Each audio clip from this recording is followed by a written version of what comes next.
pessoal, eu me chamo Maria Eduarda e nesse vídeo eu e o meu grupo vamos apresentar para vocês a anatomia e a fisiologia da cavidade oral e nasal. Bom, para a gente dar início a essa apresentação, eu vou trazer aqui a introdução de como essas duas estruturas funcionam de uma maneira geral. Bom, muitas vezes a gente acaba pensando na boca e no nariz como de uma forma isolada. Então a gente pensa que são só portas para a entrada de alimento e de ar. Mas na fonoaudiologia a gente olha para essas cavidades como um sistema integrado. Então eles trabalham juntos o tempo todo, funcionando como uma engrenagem viva. O equilíbrio entre esses ossos, músculos e espaços dessa região é o que nos permite realizar as funções vitais. Então, estamos falando de um tripé fundamental: a respiração, a articulação da fala, a ressonância da nossa voz. E se uma peça desse sistema falha, toda a nossa comunicação e a saúde orofacial podem ser afetadas. Então, para a gente poder entender melhor como tudo isso ocorre na prática, a gente vai detalhar cada parte, né, dessas estruturas, desse sistema, ao longo da nossa apresentação. Bom, vou começar falando sobre as estruturas da cavidade oral, começando pelos lábios, que auxiliam na fala, na alimentação e na proteção da boca. Já os dentes, eles são responsáveis por cortar, rasgar e triturar os alimentos. A língua ajuda na mastigação, deglutição, fala e percepção de sabores. A mucosa oral é o revestimento interno que protege a cavidade oral. E as gengivas, elas sustentam e protegem os dentes. A úvula, ela é uma estrutura localizada na extremidade do palato mole. Ela auxilia na fala e na deglutição e impede que alimentos e líquidos vá para a cavidade nasal. Além disso, tem o palato, que é o céu da boca. E existem dois tipos: o palato duro e o palato mole. O palato duro é a parte anterior e óssea, e o palato mole é a parte posterior e muscular. Qual a importância da cavidade oral? Ela é fundamental para a comunicação, alimentação e a saúde geral do organismo.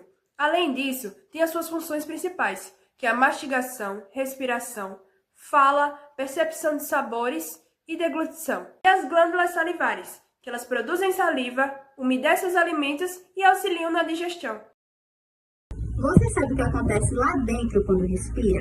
A cavidade nasal começa no vestíbulo, onde as vibriças, que são pelinhos, barram a sujeira grossa e vai até as coanas, a porta de entrada para a garganta. Tudo isso dividido ao meio pelo septo nasal.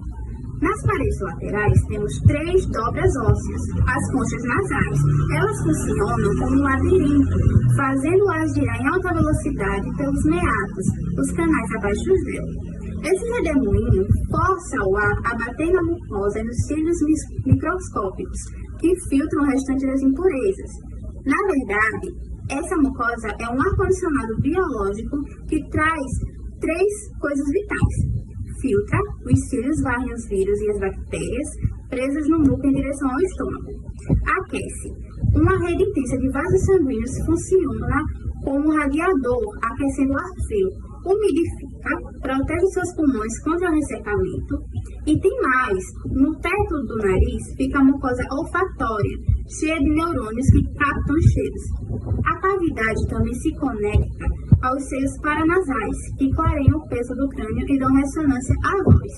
E sabe por que o nariz escorre quando a gente chora? É porque o duto nasolacrimal deságua as lágrimas aqui dentro. Olá! Nesse tópico, apresentaremos acerca da fisiologia da respiração e da ressonância. Cientificamente falando, o nosso órgão nariz, ele não é um tubo passivo, ele é uma válvula termorreguladora.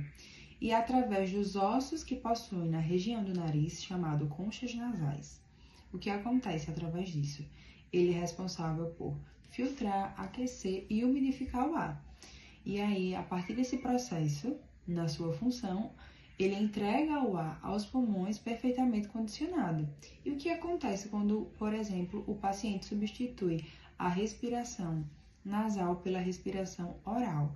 a literatura aponta que quando isso acontece, há uma perda de pressão na região interna e aí gera uma flacidez nos músculos da face.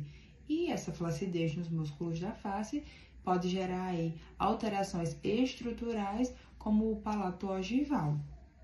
Abordando agora acerca da ressonância. A ciência da voz, ela se baseia na teoria fonte-filtro de Gunnar Fante. O que diz essa teoria fonte-filtro?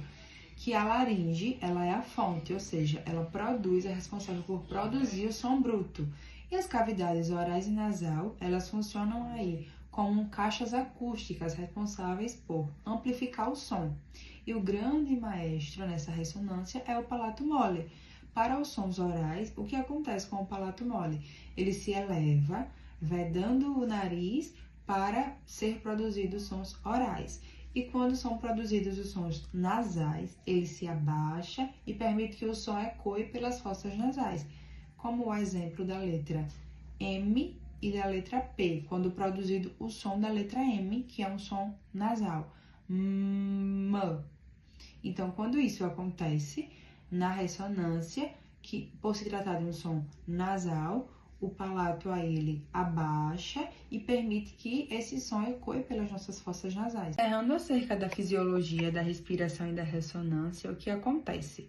Quando o paciente ele faz essa troca da respiração nasal pela respiração oral, há aí a falta de fluxo aéreo, e essa falta de fluxo aéreo, ela deforma a arcada óssea, e ela gera aí o estreitamento do palato duro, que também é chamado de palato ogival, e há também o crescimento vertical da maxila. E muscularmente falando, o que acontece?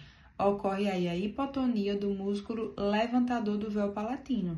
E sem essa força, o palato mole, ele não vai colidir contra a parede da faringe e vai falhar o esfíncter velofaríngeo e vai causar aí o escape de som para o meato nasal. E essa pessoa, ela vai ter o quê? Uma hipernasalidade. E na obstrução, se tratando da obstrução nasal, o que acontece? O bloqueio é mecânico e esse paciente ele vai ter deformidades no septo nasal, no vômer e a cartilagem, e ele vai ter uma hipertrofia das suas conchas nasais, nos ossos das conchas nasais. E o som, ele bate nessas barreiras anatômicas e ele não circula. E aí ele gera para esse paciente uma hiponasalidade, que aí é chamada na fonoaudiologia como a voz de nariz entupido. Olá pessoal, me chamo Tayane e hoje eu vim falar um pouquinho sobre as relações com alterações miofuncionais ou orofaciais. As funções miofuncionais e orofaciais são atividades essenciais realizadas pelos músculos da face, da boca e do pescoço. E a junção de todas essas funções formam o sistema estomatognático. Mas quais são essas funções? É o respirar, o mastigar, o engolir, né, que é o deglutir, e o falar. O fonoaudiólogo, ele entra, né, quando uma dessas funções não estão funcionando de maneira correta. A intervenção do fonoaudiólogo é através de exercícios contínuos que venha reabilitar e traga novamente o bom funcionamento de cada uma delas.